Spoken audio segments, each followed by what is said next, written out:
probably an early 60s silver foil, not a gold foil. There's really no difference between this and a regular Rowe DeArmond gold foil other than it's silver. Pretty dirty. Got a little bit of damage here on the foil itself. I've been asked to rewind this or get it working. If it needs a rewind, then that's what we'll do. Sometimes there's a date stamped on the back of these. This one doesn't have one. Looks like it used to have a sticker, maybe a Rowe sticker. That's gone. This is the way they're doing the hookups. So one of these is ground and one of these is the hot. Man, that's terrible. I see a little bit of bobbin tape sticking out over here. These weren't exactly precision made pickups. They were cheap. And so that's not unusual to see a little bit of bobbin tape sticking out. But it could also be an indicator that somebody's been monkeying around with the pickup. So what I'm gonna do is disassemble this and clean it up and get it working again. So the first thing I'm always gonna do is figure out what leads are what and whether or not things are actually dead. Yeah, that is an open coil. That is not a ground. That is not a ground, so neither end of this is connected to ground, so it may be broken right there. I've shown you this before in some other videos, but let's go over it again. This little nub is how these pickups were attached to ground.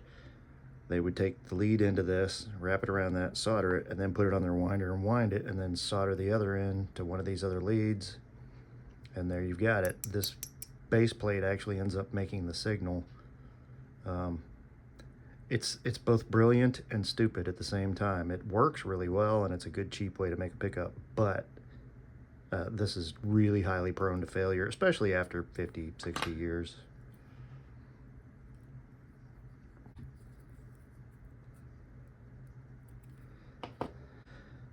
This should just pop out of that cover.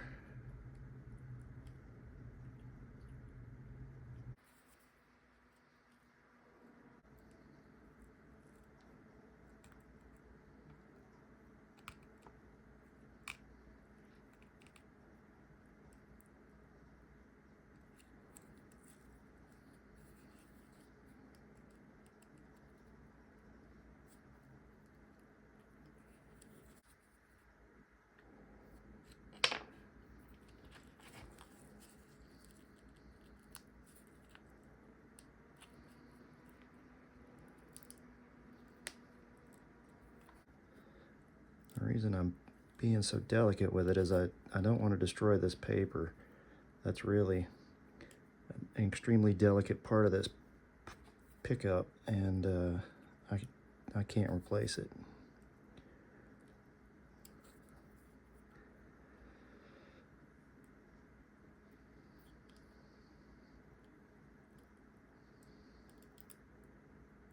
Easy.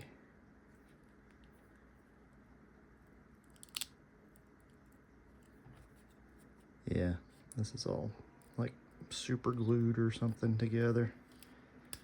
I don't know why. That is very, very small electrical tape. Weird.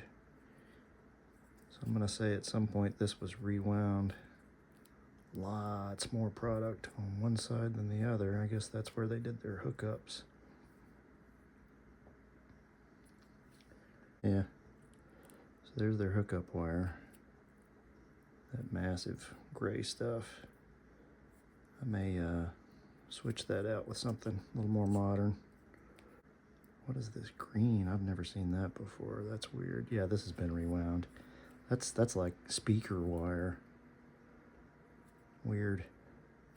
Okay. Well, somebody rewound it. I guess it lived for a while, but now it's dead, so we'll fix it again.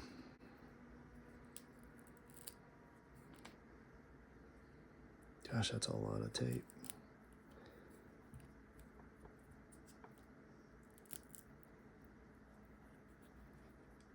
Oof. That's not good. This speaker wire, this wire is massive. There's like no solder on that end. That's bizarre. This is not DeArmond type work.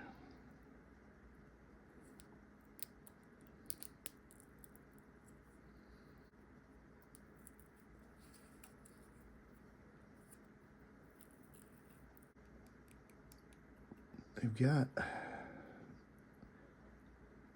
see that big dent in the coil? That's not good. The ground wire doesn't appear to be hooked up at this end. Of course, I might have just ripped that off, taking the paper off. That is a tag-on wire. Weird, very strange ideas. But we'll strip this down and get it back good as new. The top plate, sometimes these break, but this one looks good. That's a very brittle, thin piece of plastic. And when you're stripping this down, you gotta be careful not to pry against this side or you'll break it. It is not tough stuff. So we always wanna kind of pry in that direction. This is gonna take a minute.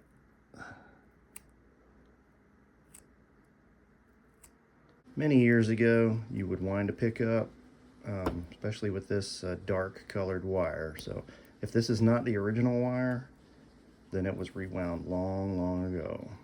Strip all this off and then I'll show you what this pickup is made out of.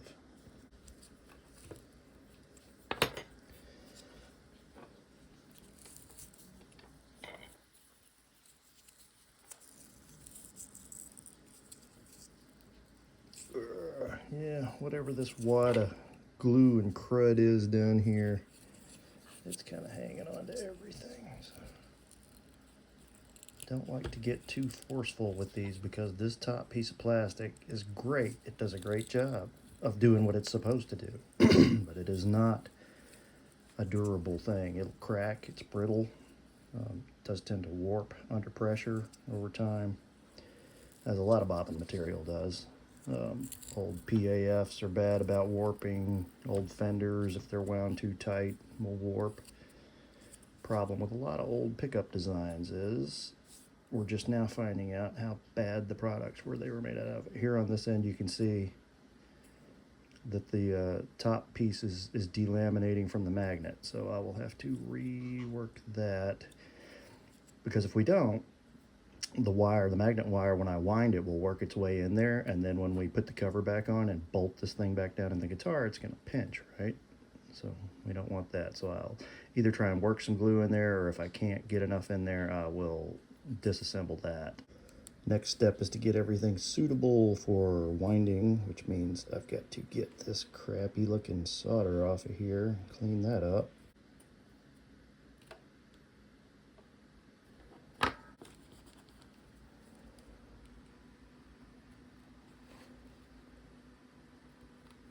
So this pickup actually uses a rubberized magnet. This is not as uncommon as you might think. Rickenbacker uses these probably still today. I know they used them for generations. I originally thought that the top part of the bobbin was separating from the magnet, which is pretty common with these, but now I can actually see that it's the magnet itself that's split right down the middle. So what I'm gonna have to do is work a little glue in there, clamp it up, see if that'll hold. I've never actually encountered this before.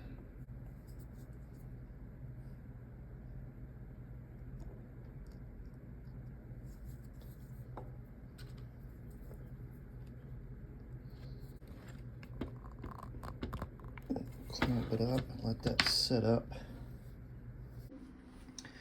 All right, that's had a chance to set up a little bit. Did it work?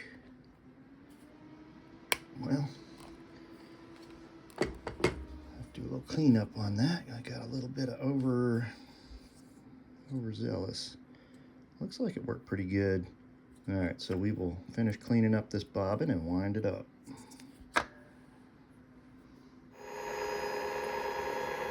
Now it's time to start hooking things up. We're all wound up.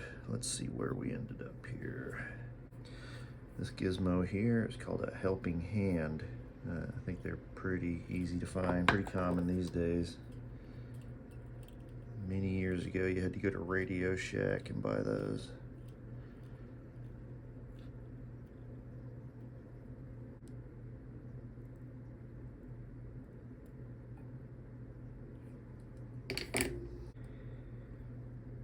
On the actual wire, There's one. This is going to be the other end. Because it's difficult to see this wire.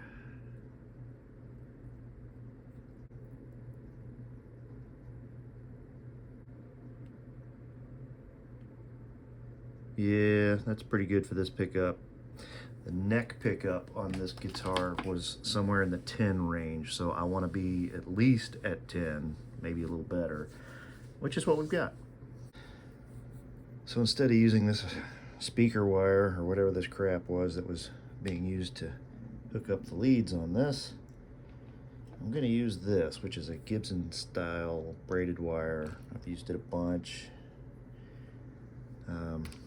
It's not 100% accurate for this pickup, but it works well.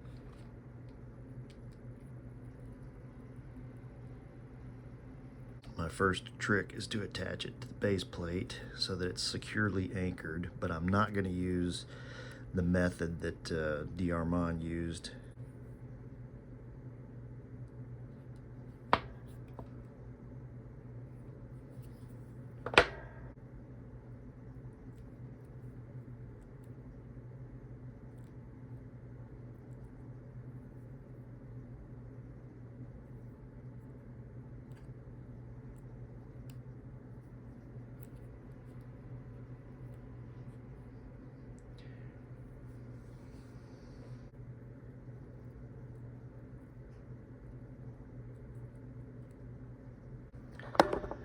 That's how that's going to end up going. I'll have tape around this side. This one will hook up over here. This one will hook up over here.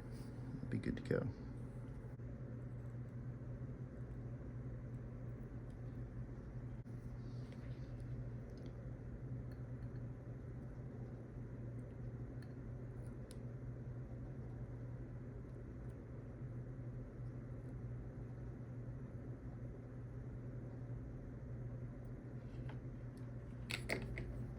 So I want to check the magnetic strength of this pickup while I've got it. As you can see, it's pretty strong, even though it's just a refrigerator magnet.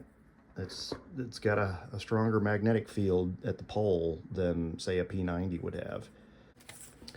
And before I ever box anything up, I always like to give it one final check and make sure none of the wires pulled loose.